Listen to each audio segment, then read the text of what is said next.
Hi guys, in this video we're going to talk about what is creatine. Okay, a lot of people have heard about this. Some people are taking it as a supplement, but it's a combination of 3 amino acids: arginine, glycine, and methionine.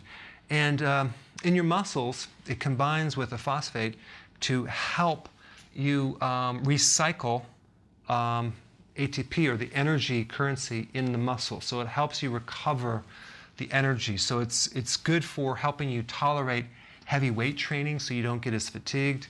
It helps the recovery of the muscle. It helps the strength of the muscle. It helps the size of the muscle.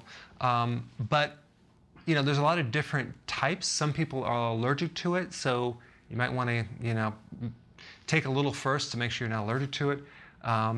But there's 2 versions that I think are better than others: creatine ethyl ester and micronized creatine. So if you were going to try that, I would try either one of these. I don't have a specific brand. Follow the dosage. But again, the reason I want to bring this up is because people keep asking me over and over and over, what is it? Can I take it to increase my muscle mass? I think it can help you. So if you're trying to increase muscle mass and you want a little bit of a booster and you're doing weights, you might want to give this a try. All right, thanks for watching. Hey, you probably already subscribed, but if you haven't, press this little button down below and I will keep you updated.